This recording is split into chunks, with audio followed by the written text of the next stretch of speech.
Tonight on News 12, after months of delays and detours, I-80 is set to fully reopen this week. What you need to know before your next commute to work.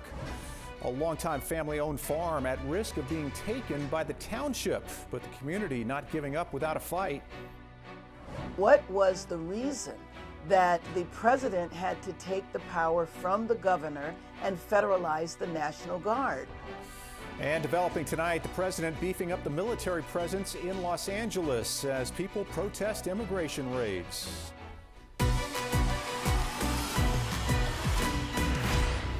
Welcome to News 12 New Jersey. I'm Kurt Sieglin, and we begin tonight with the long-awaited opening of the westbound lanes of I-80 in Morris County. Crews have been working on fixing that road since a sinkhole opened up way back in December. A look back through the months, it was slow going in the wintertime, but by April, the weather warming made it easier to work. Drivers, though, still in heavy traffic as detours filled up during rush hour. Last month, major progress, 2 eastbound lanes reopened. And then today, we got word from transportation officials saying all 3 westbound lanes will be open this weekend. News 12's Amanda Lee has more on the long-awaited update. As crews work to get all 3 I-80 lanes reopened by this weekend, some temporary closures are happening this week before the Jefferson-Sparta exit 34B. The Department of Transportation says 1 of 2 open westbound lanes will be closed during overnight hours of 10 p.m. to 6 a.m., Monday, Tuesday, and Wednesday into the early hours of Thursday morning. On Friday, all westbound lanes will be closed and detoured for final paving and restriping, and all 3 lanes are expected to fully reopen Saturday, 11 days ahead of schedule. This comes after 2 lanes on the eastbound side reopened almost 3 weeks ago. Drivers and business owners alike have been dealing with months of delays and closures following multiple discoveries of sinkholes and voids along I-80. After lawmakers fought for lanes to reopen as soon as they could, Senator Anthony Bucco stating, "This is welcome news for residents, commuters, and businesses who have been incredibly patient throughout the construction." And Assemblywoman Ora Dunn shared that she was pleased to report that repairs were progressing, with all lanes on track to open by June 21st. The Department of Transportation reminds drivers that until then, speed limits have been reduced in active work zones. For westbound lanes, the speed limit is 45 miles per hour, and for eastbound lanes, the speed limit is 40. In Morris County, Amanda Lee, News 12 New Jersey. Give yourself a lot of extra time in the morning routine. Not only are you going to be dealing with fog, but there's also going to be some strong thunderstorms marching across the area. Now, timing is a little suspect, but I think we're going to be dealing with some rough weather, a thin line of nasty rain between 5 o'clock in the morning and about 9 o'clock in the morning, just right in the middle of that morning drive into work and school. Again, visibility is pretty bad out there. Those low clouds hanging just about 400, 500, 600 feet off of the surface. So it is misty still across most of the area, but these are the storms that we're keeping an eye on from Williamsport down to State College and then extending out into the Ohio Valley. That is a frontal boundary that is going to make its way through New Jersey as we get into very early Tuesday morning. Behind it is a little better weather. We're more than likely going to see some sunshine by tomorrow afternoon. The front clears the area and the humidity levels will begin to relax, but we are talking about some possibility of some pretty rough conditions as we get into very early Tuesday morning, which may leave behind some localized flooding as we get into the morning periods. Then some sunny breaks. Temperatures tomorrow afternoon are going to be in the upper 70s to about 80 degrees. It gets even warmer and sunnier for the middle of the week. We'll talk about it in the 10-day in just a little bit, Kurt. Dave, thank you. A community in Middlesex County making a final plea now to help save a local farm from being seized by eminent domain. News 12 New Jersey's Naomi Yane has the latest out of Cranberry tonight.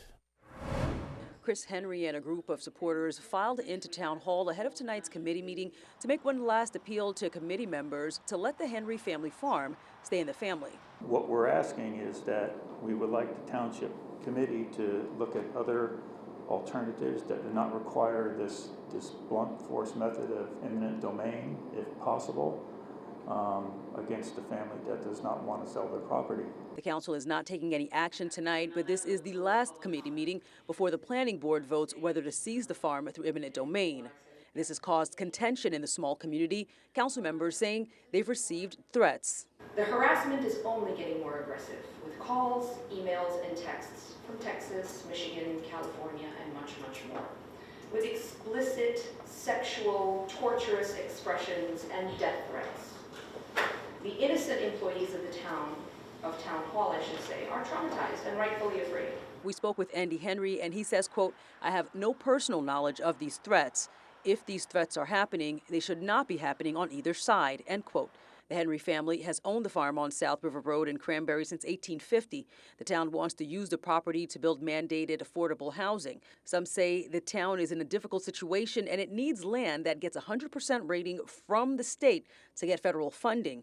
Henry Farm, they say, is the best option. 30% of the properties are locked up in farmland preservation.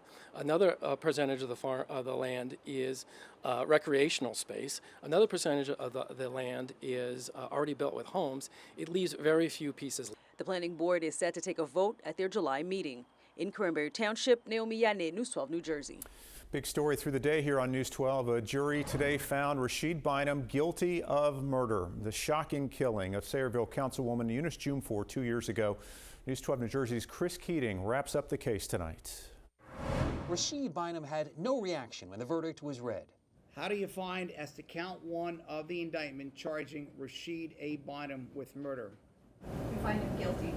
Jurors believed the prosecution's case that Bynum tracked, targeted, and executed Eunice Jumfor outside of her Parlin home, firing a Glock 19 at the woman 15 times, the sound of which was captured on surveillance camera.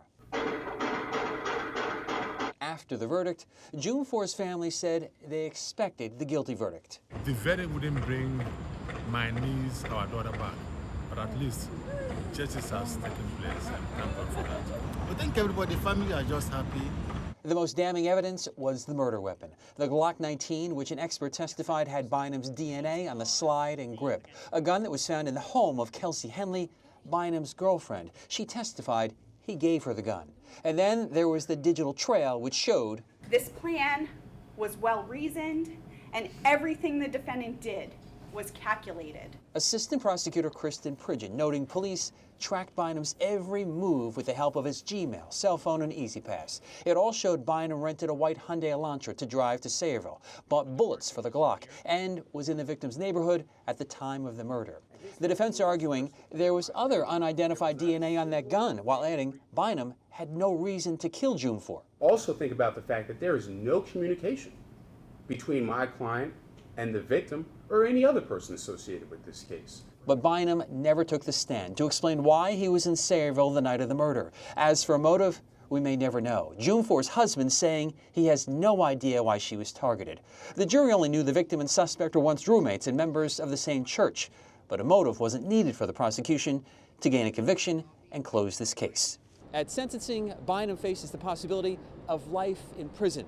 Sentencing takes place here in Middlesex County on August 18th.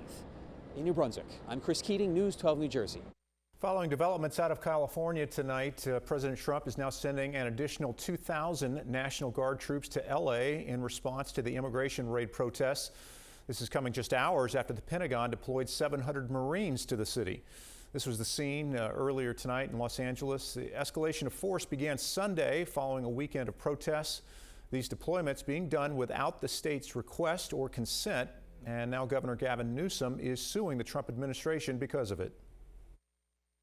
Some of the things you're reading about in Los Angeles, thank goodness we sent out some wonderful National Guard. They've really helped, and a lot of problems that we're having out there.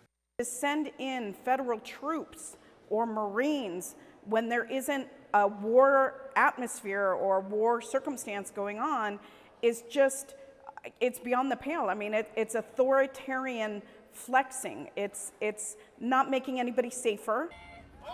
The president cited a legal provision that allows him to mobilize federal service members when there is a rebellion or a danger of a rebellion against the authority of the government of the United States. New Jersey Senator Andy Kim condemning the president's response, saying, quote, deploying 700 Marines on U.S. soil against the will of local leaders and law enforcement is a dangerous abuse of power. He continues, our military is a sacred trust meant to protect the American people, not to be used by President Trump and Secretary Hegseth to strike fear into Americans. And new tonight, Health Secretary Robert Kennedy fired the 17-member panel of vaccine advisors. This committee historically has provided guidance to the federal government on vaccine recommendations. Kennedy is promising to replace the experts with picks of his own. He says the committee members had too many conflicts of interest. And we're now just hours away from the highly anticipated primary election for governor here in New Jersey. 11 candidates right now. This time tomorrow night, we'll be down to 2. 5 Republicans in the mix. John Bramnick, the anti-Trump candidate, Jack Ciattarelli, one of the leading contenders, endorsed by the president, his 3rd time running for governor now.